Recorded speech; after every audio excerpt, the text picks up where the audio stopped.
Okay, hello everyone. So today I will solve one interesting problem for you. So let's try to solve it in a generalized way. So figure shows the x coordinate of a particle as a function of time. So xt graph दे रखा है. Find the signs of vx and ax at time t1, t2, t3. जो कुछ time दे रखा है आपको v और a के sign के बारे में कमेंट करना है. सो अगर मैं कहूँ कि व्हाट इज वेलोसिटी, तो वेलोसिटी होता है dx by dt. What is dx by dt? It is nothing but the slope of the tangent at that point. जैसे अगर पॉइंट पी की बात करें कि यहाँ पॉइंट पी पर वेलोसिटी कितनी होगी, तो आपको क्या करना है, पॉइंट पी पर एक टेंजेंट ड्रॉ करना है और उस टेंजेंट का जो स्लोप है, स्लोप क्या होता है कि टेन थीटा किसका, जो एंगल ये एक्स एक्सिस के साथ बनाता है, अगर ये थीटा बना रहा है तो ten of theta will give me D X by D T which is nothing but the velocity. ठीक है. सो इसे थोड़ा जनरलाइज्ड वे में सॉल्व करते हैं. हम क्या करते हैं, इसका ग्राफ बनाने की कोशिश करते हैं. vt का ग्राफ, हमें xt ग्राफ दिया हुआ है, राइट. इसका vt ग्राफ अप्रोक्सीमेटली, देखो एग्जैक्ट नहीं बना सकते, अगर एग्जैक्ट बनाना है तो इस ग्राफ का फंक्शन चाहिए आपको. ठीक है, मतलब जो x as a function of time, ये जो ग्राफ है आपको इसका फंक्शन पता होना चाहिए. बट अगर फंक्शन नहीं पता है तो भी हम अप्रोक्सीमेटली ग्राफ बना सकते हैं. Let's see. देखो मैं क्या कर रहा हूं यहां से, अगर आप देखो तो वीटी ग्राफ के लिए मुझे क्या चाहिए, dx बाई dt और वर्सेस टाइम. यही है VT graph is nothing but dx by dt और टाइम का ग्राफ. सो अगर आप ध्यान से देखो तो यहाँ पे स्लोप कितना है, जीरो. स्लोप धीरे धीरे इंक्रीज हो रहा है, टेन थीटा मतलब थीटा इंक्रीज हो रहा है तो टेन थीटा इंक्रीज हो रहा है, राइट. और धीरे धीरे स्लोप इंक्रीज करता जा रहा है, इंक्रीज करता जा रहा है. यहाँ कहीं एक पॉइंट है जहां पे स्लोप वापस से डिक्रीज करने लगा. देखो ध्यान से देखो, वापस डिक्रीज करने लगा और टॉप मोस्ट पॉइंट पे स्लोप कितना हो गया, जीरो हो गया. सो चलो इसको नाम देते हैं. मान लो ये पॉइंट मेरा, ये ओरिजिन था O है, ये A है, जहाँ जहाँ तक स्लोप इंक्रीज किया. फिर टॉप मोस्ट पॉइंट पे जो टाइम है उसे B ले लेते हैं. अब देखो स्लोप जो है वो डिक्रीज कर रहा है, स्टीप स्लोप है, मतलब नेगेटिव स्लोप आ रहा है आपका. ठीक है, वो स्टीप स्लोप है बट वो धीरे धीरे धीरे धीरे अभी भी इंक्रीज कर रहा है. सो एक टाइम तक उसका जो स्टीपनेस है वो इंक्रीज किया. मान लो ये सी पॉइंट है. अब देखो अगेन एक चेंज आ रहा है, अब जो स्लोप है वो धीरे धीरे फिर से फ्लैट हो रहा है, नेगेटिव है बट उसका जो मैग्नीट्यूड है वो कम होता जा रहा है, नेगेटिव में कम होता जा रहा है. और फाइनली यहाँ पे कोई पॉइंट डी है जहाँ पे वो अगेन फ्लैट हो गया. सो अब मैं क्या बना रहा हूँ, यहाँ पे मैं बना रहा हूँ एक्स एक्सिस पे टाइम और वाई एक्सिस पे D X by D T और you can say V. So approximately ये जो ए है, यहाँ पर ए होगा. यहाँ पे देखो स्लोप इंक्रीज कर रहा था तो अप्रोक्सीमेटली जो वेलोसिटी थी, राइट, वो भी इंक्रीज करेगी. और स्लोप पॉजिटिव है, इसका मतलब वेलोसिटी भी पॉजिटिव में इंक्रीज करेगी. तो यहाँ पे आप स्टार्टिंग में जीरो है, देखो जीरो, यहाँ पे जब आप स्टार्ट कर रहे थे तो स्लोप जीरो से लेकर के ए तक इंक्रीज किया पॉजिटिव वैल्यू. सो यहाँ से देखो आप इस तरह से कुछ बना रहा हूँ, ये अप्रोक्सीमेटली है, रिमेंबर.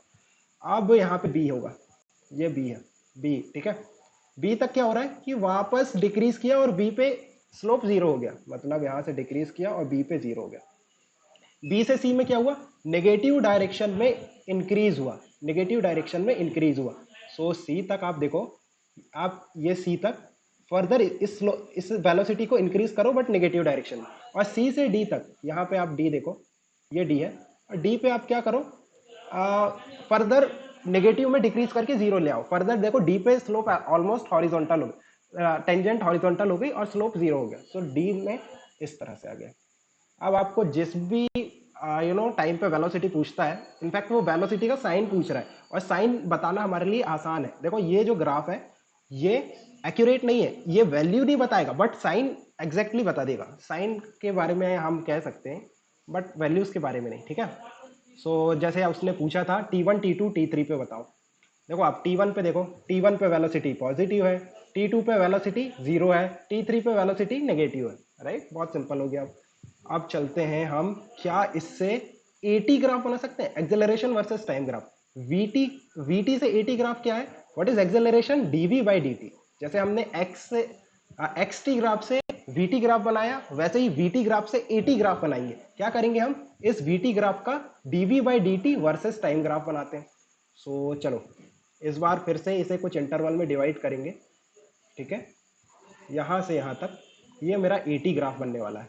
सो पहले ए तक देखो, जीरो से लेकर के ओ से लेकर के ए तक, वहां पे क्या है, वेलोसिटी इंक्रीज कर रही है, सो एक्सेलरेशन क्या होगा, पॉजिटिव। इनफैक्ट इस लाइन का आपको स्लोप बताना है। 0 से a तक एक लाइन है और उसका जो स्लोप है पॉजिटिव है और एक कांस्टेंट वैल्यू है। लाइन का जो स्लोप होता है वो कांस्टेंट होता है।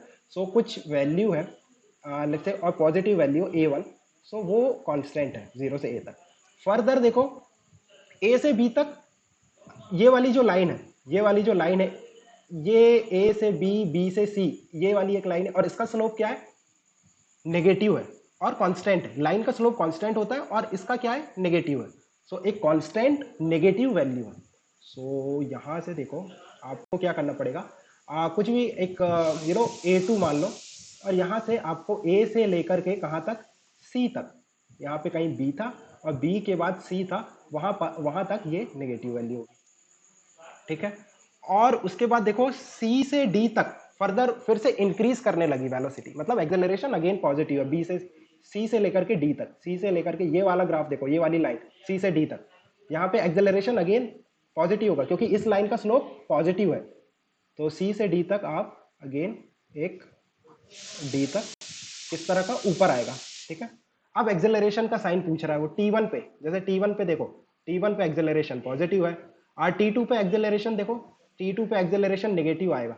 ये लाइन हमने चालू करी, ये B, ये देखो एक्सेलरेशन नेगेटिव आ गया। और फिर आप देखो T3 पे तो T3 पे देखो, T3 पे ये वाली लाइन कट कर रही है और T3 पे वेलोसिटी तो नेगेटिव आ रही है और T3 पे एक्सेलरेशन, ओके। सो ये सी के बाद वाला पॉइंट है। सो एक्चुअली यहाँ स्केल देखो सी के बाद है तो यहाँ पे भी सी के बाद आएगा, सी के बाद कहीं यहाँ पे कट करता हुआ निकलेगा। समझ गए होगे है ना कि एक्चुअली ना ये थोड़ा सा स्केल पे नहीं बना है इसलिए दिक्कत हो रहा है। तो सी के हल्का सा इधर देखो, तो सी के हल्का सा इधर क्या है, एक्सेलरेशन पॉजिटिव है, राइट। सो इस तरह से हम कर सकते हैं। और अगर आप थोड़ा कैलकुलस देखो तो ये जो ग्राफ था ये डिफरेंशिएबल था। अगर ग्राफ डिफरेंशिएबल है तो उसका dx बाई dt क्या होगा, कंटिन्यूअस होगा। तो ये वाला ग्राफ देखो मैंने कंटिन्यूअस बनाया है, राइट। जो vt ग्राफ है, अगर xt ग्राफ डिफरेंशिएबल है तो vt ग्राफ कंटिन्यूअस होगा, डिफरेंशिएबल नहीं होगा। आप देखो ये पॉइंट पे डिफरेंशिएबल नहीं है, बहुत सारे पॉइंट पे, ठीक है। अब अगर vt ग्राफ कंटिन्यूअस है, डिफरेंशिएबल नहीं है, तो आप कह सकते हो कि जो at ग्राफ है वो कंटिन्यूअस हो भी सकता है, नहीं भी हो सकता, क्योंकि vt ग्राफ डिफरेंशिएबल नहीं है। सो वी कैनॉट से कि at ग्राफ कंटिन्यूअस होगा। सो थोड़ा कैलकुलस भी आप यूज कर सकते हो। फर्दर हमने जो क्वेश्चन का एम था है ना वो फुलफिल कर लिया है। सो अप्रोक्सीमेटली हम ग्राफ भी बना सकते हैं और इस तरह से हम हर पॉइंट पे साइन बता सकते हैं, वैल्यूज नहीं, right. Okay, then if you have any confusion or you want to discuss any doubt with me, you can send that to the Telegram group. You will get the link in the description. Keep working hard and best of luck for your exams. Bye.